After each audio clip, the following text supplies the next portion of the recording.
시청자 여러분 안녕하십니까? 노준영입니다. 안녕하십니까? 김희선입니다.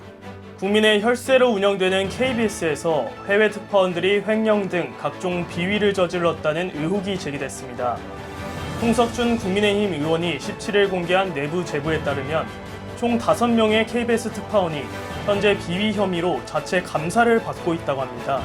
이들은 일당과 수당을 부풀리고 자기 가족을 지국 직원으로 고용해 인건비를 받거나 자녀 교육비를 배우자와 이중으로 받은 의혹을 받고 있습니다.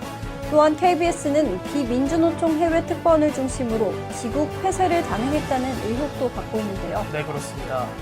2018년 당시 KBS는 뉴스 수요가 많지 않고 비용이 과다하게 든다는 이유로 런던과 상파울루 지국을 폐쇄했습니다. 하지만 현재 런던과 상파울루 지국을 다시 개설하는 방안을 검토 중인 것으로 알려졌습니다. 이에 대해 홍 의원은 국민의 혈세로 운영되는 공영방송 KBS에서 벌어진 비위 행위라는 점과 적폐청산을 빌미로 새로 자리를 차지한 특파원들한테서 나온 비위 행위라는 점에서 사안의 심각성이 매우 크다고 지적했습니다. 이 시각 주인 뉴스입니다. 국민의힘 정진석 비상대책위원장이 북한의 무력 도발에 대해 러시아가 우크라이나에서 핵무기 사용을 공언하면서 펼치고 있는 이치광이 전략의 복사판이라고 말했습니다.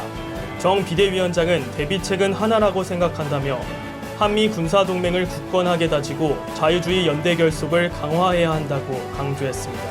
카카오가 15일과 16일 양일간 데이터 센터 화재로 발생한 서비스 오류 사태에 대응해 홍은택 대표를 위원장으로 하는 비상대책위원회를 출범합니다.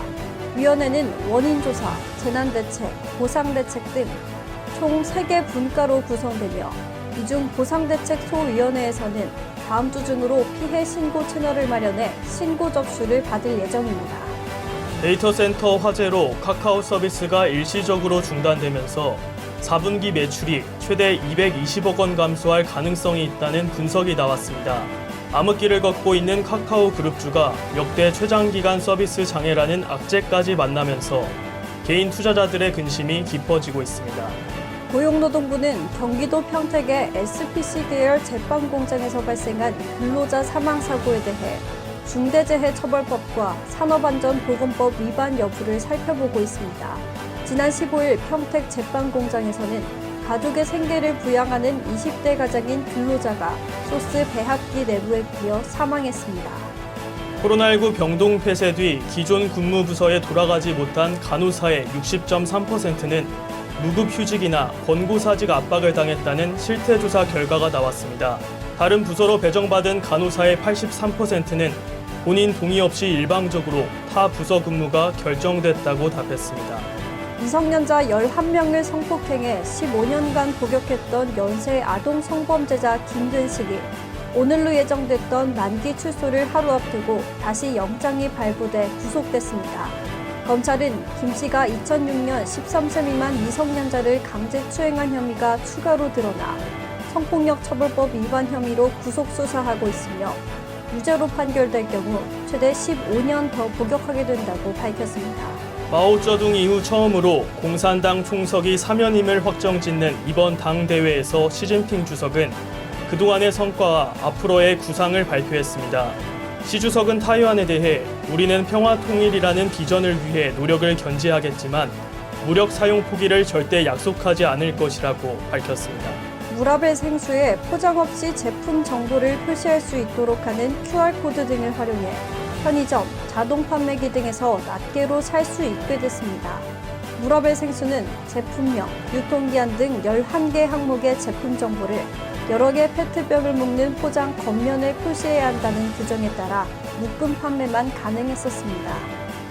국민건강보험이 내년부터 적자로 전환됩니다. 정부는 내년 건강보험 수지가 1조 4천억 원 적자를 기록할 것으로 보고 있는데요. 네, 적자 규모는 해마다 늘면서 2028년에는 바닥이 날 것으로 전망됩니다. 급격하게 진행되는 고령화와 전 정부의 보장성 강화 정책이 수지 악화 요인으로 꼽히고 있습니다. 네, 맞습니다. 정부는 적자가 지속되면서 지난해 말 기준 20조 2,400억 원인 건강보험 적립금이 6년 뒤인 2028년 마이너스 6조 4천억 원을 기록하며 적립금이 바닥을 드러낼 것으로 추정됩니다. 이처럼 건강보험 지출 증가세가 이어질 경우 내년 처음으로 7%대에 올라선 직장인 건강보험료 또한 2027년에는 법정 상한선인 8%대까지 치솟을 것으로 보고 있습니다. 이 시각 주요 뉴스였습니다.